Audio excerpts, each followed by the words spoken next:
Buongiorno a tutti, cominciamo questa rassegna con il messaggio che ai giornalisti è stato appena mandato dall'assessore regionale alla protezione civile Giampaolo Bottacin e che riguarda la situazione meteo, mentre teniamo davanti il Gazzettino di oggi che in apertura del nazionale titola proprio sul maltempo: tempeste e colate di fango, altre 24 ore di passione, nord-est allerta rossa fino a mezzanotte, le aree più a rischio Padova e Treviso. E infatti qui da noi, incrociamo le dita, non è andata male la notte scorsa, anche meglio di quanto avevano detto le previsioni. Allora l'assessore ci scrive così: situazione delle ultime ore, dalle 23 di ieri sera alle 5 di stamattina, precipitazioni diffuse più continue e consistenti sulla parte centro-occidentale, cioè Vicenza, Verona, della regione, dove a tratti ci sono state precipitazioni moderate, forti, con rovesci, c'è stato un isolato temporale nel Rodigino e sono state più discontinue le precipitazioni, in genere scarse, nella parte orientale, cioè anche qui da noi, insomma.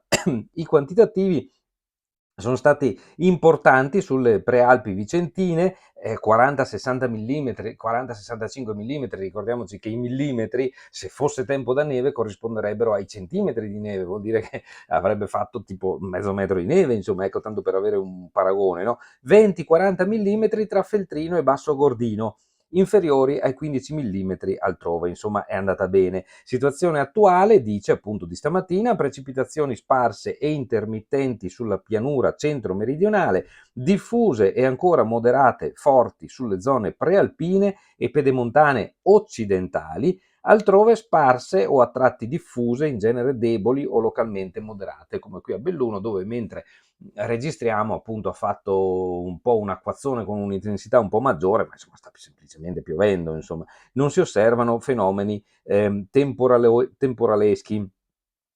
Sono a livelli importanti i fiumi della Bassa Veneta. Non stiamo qui a leggere quello che Giampaolo Bottacin ci dice su questo. Invece, ultima cosa che vi dico: previsione fino alle 9 di oggi, precipitazioni sparse e intermittenti sulla pianura centro-meridionale, con locali rovesci e a tratti più diffuse lungo la costa, fenomeni più diffusi e persistenti sulle zone prealpine e pedemontane centro-occidentali, sempre verso Vicenza e Verona, di intensità moderata o anche forte, altrove fenomeni sparsi o irregolari. Insomma, qui da noi non dovrebbe fare cose importanti.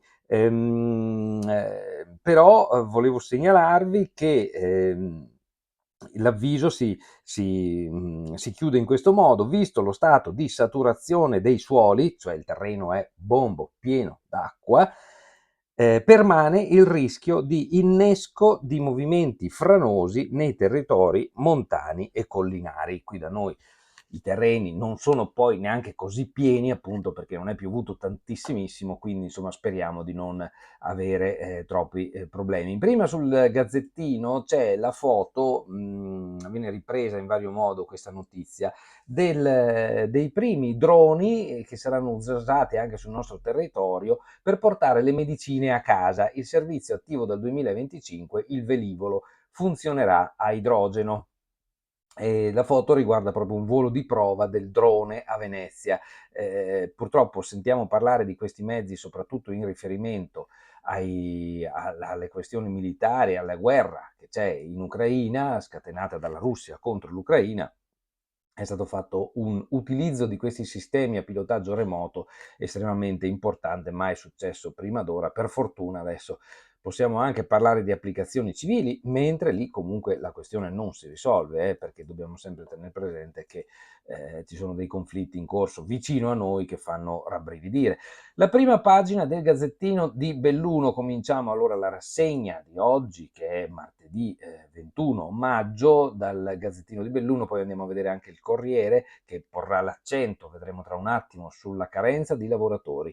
Il titolone è sul tema del ticket d'ingresso che si è visto a Venezia, che Messner ha detto ci vorrà anche sulle Dolomiti, qualcuno ha detto di no, qualcun altro però adesso ci ripensa un po'. Ticket d'ingresso per le Dolomiti: il presidente di Federalberghi De Cassan, che è un albergo sulla strada che sale al Passo Falzarego, guarda all'esempio di Venezia e dice 1 euro per finanziare mobilità e promozione. Indicazioni positive sulle prenotazioni estive negli hotel, intanto, ma soffriamo la concorrenza sleale degli affittacamere. Leggiamo il lancio di Claudio Fontanive, poi lascio approfondire a voi a pagina 3 del Gazzettino di Belluno. Come al solito, l'invito che vi facciamo è di andare ad acquistare questi giornali di cui vi presentiamo i principali temi. Tra fine maggio e inizio giugno, circa il 70% degli alberghi delle Dolomiti bellunesi aprirà le porte ai turisti tra fine maggio e inizio giugno. Federalberghi lancia la proposta per la tassa di soggiorno. Perché tutto il peso è sugli hotel? Il presidente Walter De Cassan dice: qui si guarda alla questione del ticket d'ingresso a Venezia e potrebbe non essere una cattiva idea. Per entrare negli immensi parchi americani si paga una tassa, si potrebbe istituirne una in tutta la zona UNESCO, magari anche soltanto di 1 euro, i cui proventi vadano a finanziare la mobilità, la promozione e tutta una serie di iniziative volte a valorizzare questo territorio. Certo, se consideriamo i numeri altissimi di turisti che vengono dalle nostre parti, 1 euro a testa significherebbe tanti soldi. Si parla di una vicenda di qualche tempo fa che aveva lasciato sconcerto quando per un incidente morì Rizzieri Ongaro, amministratore di lunghissimo corso in Agordino e anche in provincia. L'incidente mortale di Rizzieri Ongaro, ricostruito in aula a Belluno, in tribunale, lo sciatore inglese che travolse l'ex sindaco di Cencenighe, perché così è morto il povero Ongaro, travolto sulle piste da uno sciatore, in particolare sulla pista Le Ciaune a Selva, a Selva di Cadore.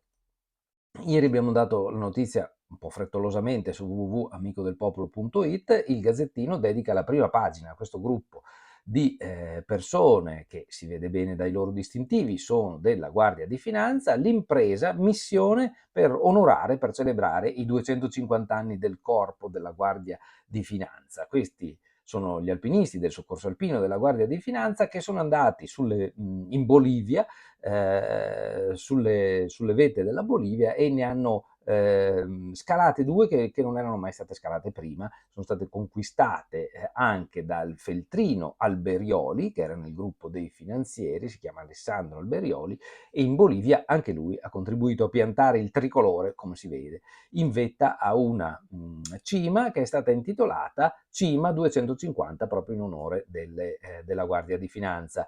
Allora, Cortina per adesso il mercato cittadino non si sposta, si parla di lavori in centro, quindi c'è l'esigenza di decidere dove mettere le bancarelle, con un certo disagio per i frequentanti abituali, no? Si parlava di una navetta. Belluno, il Nevegal ancora nell'occhio del ciclone, ne scrive Federica Fant. La gestione del Nevegal non è una cosa da privati, ma ci deve essere l'intraprendenza e la regia del comune. Che ne sarà della stagione estiva sul Colle? I consiglieri comunali di Belluno di Più e Valore Comune, gruppi di minoranza, portano il tema del Nevegal in consiglio comunale. Lo fanno con un ordine del giorno che è stato presentato ieri in una conferenza stampa. C'è preoccupazione per quello che l'amministrazione attuale vuole fare sul Nevegal. Qui c'è la vicenda del povero Massimo Madrigali, che è quel bolognese che è caduto col parapendio sulle nostre montagne, sulle montagne feltrine, ed è morto. Un colpo di vento ha fatto chiudere la vela, lui è piombato giù ed è morto. Il parapendio di Madrigali, donato al Para e Delta Feltre. Oltre a donare gli organi, la famiglia di Massimo Madrigali, il pilota di parapendio morto domenica a Fonzaso, ha consegnato l'apparecchiatura di volo al Para Delta Club di Feltre. La tragedia è maturata una quarantina di metri sopra il decollo sud del Monte Avena, poi l'inconveniente di volo che è costato la vita al pilota bolognese, 55 anni, attore di professione, appassionato di volo libero. Madrigali era partito da un paio di minuti quando nello spazio di volo sopra il decollo, nell'area di Malga Campet, si è chiusa la sua vela. Il cordoglio di tutti i piloti e soci del Para Delta Club di Feltre, sono le parole del presidente Luca Savoldelli. Ultimo titolo di questa prima che vi leggo: un secolo di carrozzeria cecchina, artigiani e precursori del pick-up. Parliamo di un'azienda che appunto va avanti da 100 anni ed ha sede a Rasai di Seren del Grappa. Anche qui approfondimento a pagina 9 se desiderate, occorre acquistare questo giornale, il Gazzettino. Vediamo cosa c'è in prima sul Corriere delle Alpi. Già vi avevo anticipato prima il tema del lavoro per quanto riguarda la provincia di Belluno, e andiamo in controtendenza. Adesso vi leggo: Confindustria: la nostra è un'economia dinamica, ma bisogna essere più attrattivi, mancano gli alloggi per chi viene da fuori. Ecco il tema della casa ancora una volta messo al centro. Già è difficile essere attrattivi in provincia di Belluno, perché insomma la montagna ha le sue bellezze ma anche i suoi disagi, però il problema numero uno è che non si trova casa. I lavoratori che hanno anche desiderio di venire qui fanno fatica a trovare una sistemazione. Nel primo quadrimestre è cresciuta dell'8% la richiesta di manodopera da parte delle aziende, e questo è il dato in controtendenza rispetto al resto della regione.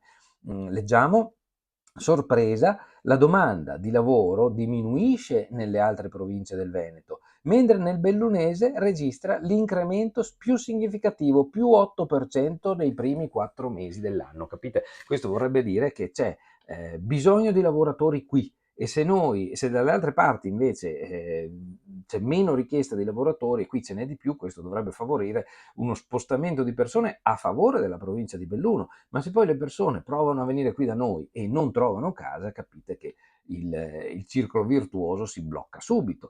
A incidere, scusate, è la tenuta dei rapporti di lavoro a tempo indeterminato, capite? Cioè da noi siamo più appetibili perché si registra questo fatto che i rapporti di lavoro a tempo indeterminato, cioè non i contratti a tempo, qui durano di più. Questo ha contribuito a preservare il bacino occupazionale e ha sostenuto una nuova crescita delle posizioni di lavoro, ma la medaglia ha due facce. La manodopera non si trova perché la provincia è poco attrattiva, in particolare, dicono da Confindustria, pesa la crisi abitativa. Dunque, si parla ancora di una bomber, e la nostra attenzione di bellunesi ovviamente è vigile su questi fatti che hanno riguardato il Veneto qui vicino a noi, e ricorderemo insomma che il principale indagato, poi scagionato, era stato un bellunese. Adesso c'è il riesame del DNA con le tecniche nuove, non è ancora trapelato nulla, però insomma sembra che il DNA dia un'indicazione abbastanza precisa che ancora non è stata comunicata. Vedremo nei prossimi giorni se qualcosa emergerà. La foto di centropagina è anche qui dedicata ai primi test in Veneto con i droni per il trasporto merci, e parliamo in questo caso appunto del drone che è stato fatto volare nella zona di Venezia per il trasporto di medicinali. Volevo lasciarvi per ultimo un titolo che andiamo a vedere all'interno, ma prima vi dico dell'incidente di Parapendio. La testimone: una raffica e la vela si è chiusa. Il presidente del Para Delta Club Feltre ha il morale a terra per la morte di Massimo Madrigali, che da anni era socio del P&D Club e che veniva sovente sul Monte Avena.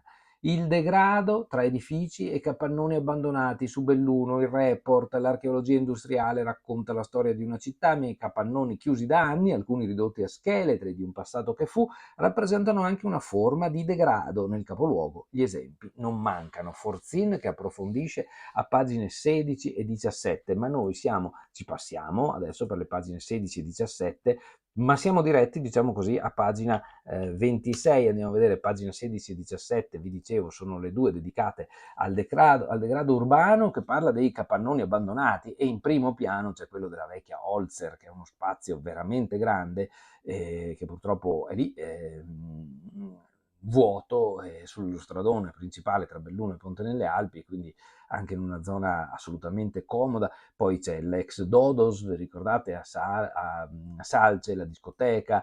Poi in basso appunto l'area di via Lungardo con i capannoni abbandonati, gli spazi abbandonati, capannoni e spazi abbandonati, progetti fermi, e intanto l'incuria avanza. Nell'altra pagina appunto altri esempi, appunto vediamo questa struttura in cemento armato costruita e mai più seguita da altri lavori giù in via Lungardo, appunto. Vediamo la tremenda immagine dell'ex distributore alla rotonda di Baldenic, eccetera, eccetera, ce n'è finché si vuole, mentre anche il centro Piero Rossi attende i lavori di sistemazione, il Ministero ha finanziato l'efficientamento energetico, il parco in estate andrà a gara il primo stralcio, lì non siamo mai riusciti a partire.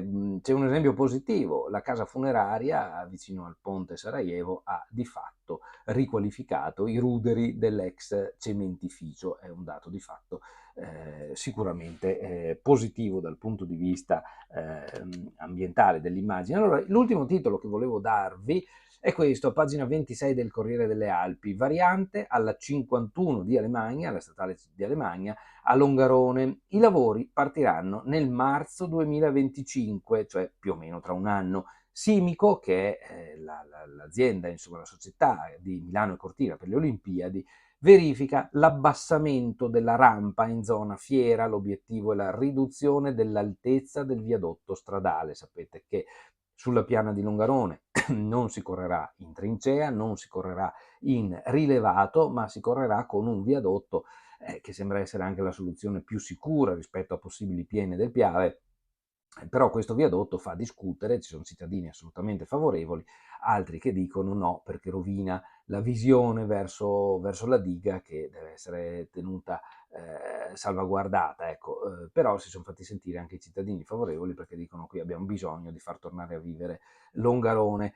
Quindi insomma la prospettiva è quella di vedere se si può un po' abbassare, poi si parte e si parte, ripeto, dal marzo 2025, ne scrive Francesco Dalmas. Il comitato smorza i toni, non siamo contro l'opera, questo perché? Proprio perché ci sono stati i cittadini favorevoli che hanno detto basta dichiararsi contro, allora il comitato dei contrari dice ma noi non siamo contro l'opera, è che non l'avremmo fatta in modo anche offensivo rispetto al paesaggio del Vajont. Allora noi con questa notizia, io direi positiva, perché parliamo di cantieri per le Olimpiadi, in realtà sappiamo che queste opere le Olimpiadi non le vedranno neanche col binocolo, perché nel caso specifico si pensa, se tutto va bene, di vederla finita nel giugno dell'anno dopo le Olimpiadi, però vabbè, e così sarà per la variante di Cortina, sarà per i tunnel sull'Alemagna, però di fatto sono opere portate dalle Olimpiadi e che rendono il nostro territorio più concorrenziale. Insomma, ecco, quindi le salutiamo con favore, speriamo che si possa fare la cosa migliore con il minore impatto possibile, di sicuro un miglioramento per la nostra viabilità si prospetta almeno lungo l'asse del Piave e verso Cortina. Con questo mi fermo, vi auguro un buon martedì 21 maggio, seguiteci www.amicodelpopolo.it e Radio Piave, ciao a tutti, un abbraccio da Luigi Guglielmi.